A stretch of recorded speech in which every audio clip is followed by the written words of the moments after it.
Hello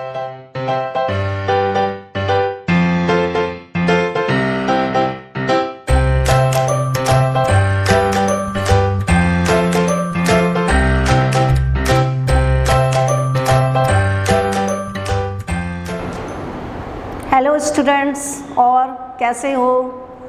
अब आज हम आपकी किताब कृतिका का पाठ 2 मेरे संग की औरतें का जो पाठ का सारांश है वो मैं आपको समझाऊंगी, उसको टॉपिक्स के अंदर डिवाइड करके। और इसकी जो लेखिका है वो मृदुला गर्ग है और उसने इसको आत्मकथात्मक शैली में लिखा है, मतलब ऑटोबायोग्राफी जैसे कहते हैं ना, खुद के बारे में खुद लिखना, तो आत्मकथात्मक शैली कहलाती है वो। तो इसमें मैं टॉपिक्स में बताती जाती हूँ आपको कि ये जो कहानी है मेरे संग की औरतें आत्मकथात्मक निबंध है। इसमें सुप्रसिद्ध लेखिका मृदुला गर्ग ने अपने तथा अपने परिवारजनों के प्रेरक प्रसंगों का वर्णन किया है। जो इनकी फैमिली में मेंबर्स थे उनका वर्णन किया है। निबंध का सारांश जो है अब उसको मैं डिवाइड कर रखा है अलग अलग टुकड़ों में, उसमें आपको बता रही हूँ। लेखिका की स्वतंत्रता प्रिय नानी, तो जो उनकी नानी थी उसके बारे में वो कैसी थी, क्योंकि लेसन का नाम ही क्या है, मेरे संग की औरतें। तो जो लेखिका के जीवन में जो औरतें थी, तो औरतों में मेन कौन होती है, मम्मी, नानी, दादी, यही मुख्य होती हैं। तो इसमें सबसे पहले है नानी। लेखिका की नानी लेखिका के जन्म से पहले ही मर गई थी, इसलिए लेखिका उनसे कहानियाँ नहीं सुन सकी। शायद इसी कारण लेखिका लोगों के लिए कहानियाँ लिखती हैं, परंतु उसकी नानी की कहानी भी रहस्यमयी है। उनकी नानी की कहानी बड़ी स्पेशल है, जिसमें मतलब इंटरेस्ट आए, रहस्य है। वह जीवन भर अनपढ़ और पर्दानशी रही। पर्दानशी किसे कहते हैं, जो घूंघट में रहती है। पुरानी औरतें घूंघट निकालती थी ना, तो पर्दे में रही। उनकी शादी विलायती रंग में रंगे व्यक्ति से हुई। विलायती रंग में रंगे मतलब जो अंग्रेज तो नहीं थे, लेकिन अंग्रेजियत फॉलो करते थे, अंग्रेजों की जैसे रहना सहना पसंद करते थे। पुराने जो लोग थे ना, उनको अंग्रेजों से तो नफरत थी, और इवन देन हमारे नेता तक, लेकिन वो उनकी अंग्रेजियत मतलब उनकी जैसे उठना बैठना, खाना पीना, चलना फिरना, स्पेशली कपड़े उनके पसंद किया करते थे।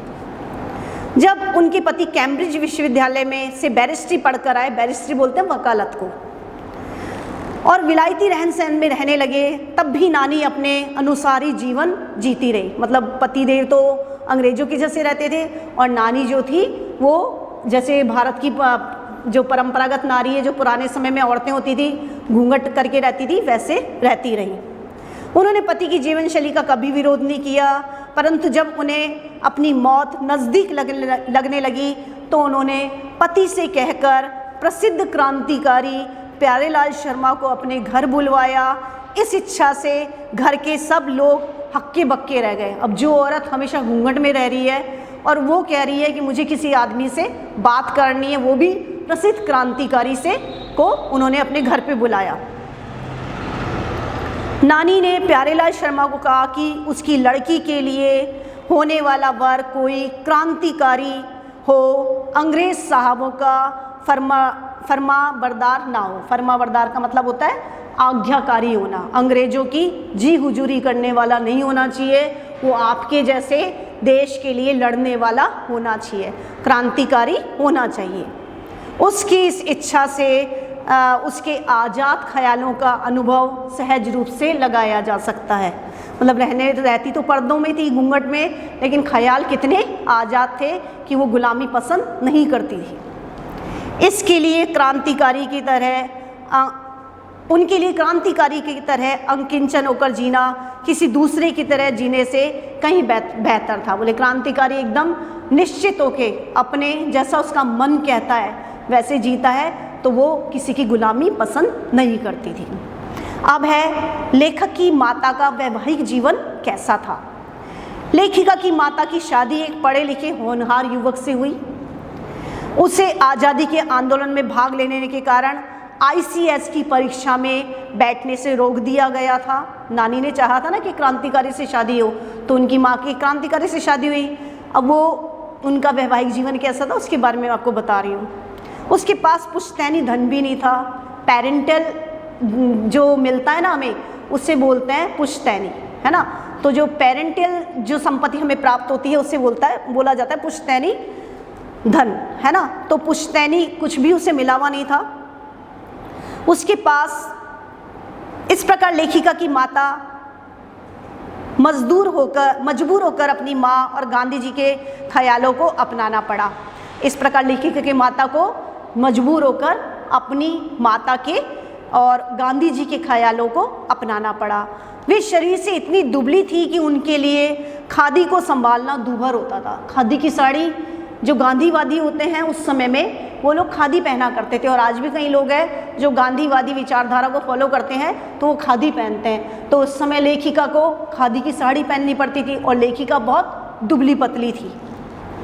उनकी सास उनकी दुर्बलता पर मजाक किया करती थी। उनकी सास हमेशा उनकी मजाक बनाती थी उनके पतले दुबले होने पर। लेखिका की माँ अपने ससुराल में पूरा, लेखिका का जो माँ थी उनका अपने ससुराल में पूरा रौब था। ऐसे नहीं कि दबी भी रहती थी, रौब दौब से रहती थी। उसके दो मुख्य कारण थे। अब रौब दौब कैसे चलता था, ऐसे पतली दुबली थी, लेकिन रौब दौब कैसे चलता था? पहला था कि ससुराल वाले भी अन्य भारतीयों की तरह अंग्रेजों से प्रभावित थे।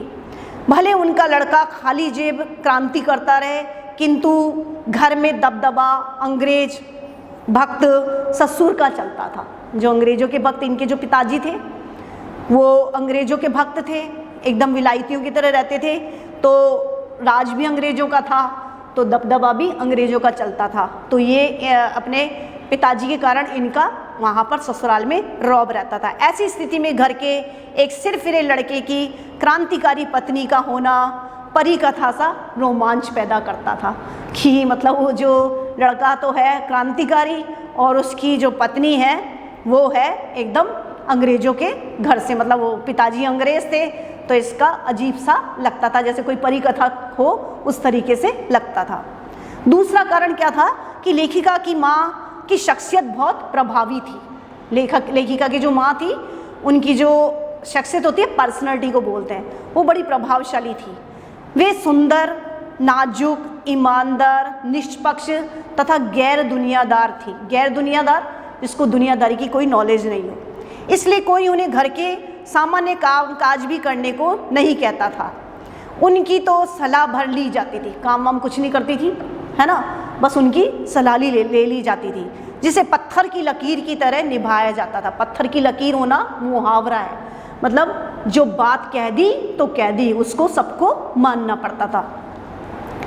उनकी सास ही नहीं, जेठानियाँ और स्वयं पति भी उनकी घर गृहस्थी का काम खुद ही संभाल लेते थे। माँ का, अब नेक्स्ट पॉइंट है माँ का विशिष्ट व्यवहार। लेखिका की माँ में आज़ादी का जुनून बहुत था, किंतु वे उसे अपने ही आज़ाद ख्यालों से निभाती थी। वे आम भारतीय माँ की तरह बिल्कुल नहीं थी। उन्होंने न तो कभी बच्चों को लाड प्यार किया, न खाना पकाया, न घर बार संभाला। इसका प्रमुख कारण था उनकी इन कामों में कोई रुचि नहीं थी। दूसरा कारण था बीमारी। उनका अधिकांश समय किताबें पढ़ने, संगीत सुनने और साहित्य चर्चा में बीतता था। घर के हिसाब से कुछ भी काम न करने पर भी कोई उनका नाम नहीं रखता था। सब उनके प्रति श्रद्धा रखते थे। इसके 3 कारण थे। साहबी खानदान का होना, मतलब उनके पिताजी का अंग्रेज के अफसर थे। दूसरा, वो कभी खुद झूठ नहीं बोलती थी। तीसरा, एक की गोपनीय बात को दूसरे पर प्रकट ना करना। जॉइंट फैमिली होती है तो उसमें क्या होता है, संयुक्त परिवार में लोग एक दूसरे से, अब इनकी माँ पर सबको बड़ा विश्वास था तो लोग वाकई इनसे अपनी बातें शेयर किया करते थे। तो वो किसी को भी मतलब एक की बात दूसरे को कहती नहीं थी। अब एक की बात दूसरे को कह दी जाए तो घर में लड़ाई हो जाती है ना, तो वो क्या करती थी, अपने में ही, अपने तक ही उस बात को रखा करती थी। अब आज के लिए हम इतना ही पढ़ेंगे। अगली जो नेक्स्ट आपकी जो क्लास होगी उसमें इसकी आगे की मैं समरी समझाऊंगी। आप पाठ को जरूर पढ़िएगा, बहुत इंटरेस्टेड है। धन्यवाद।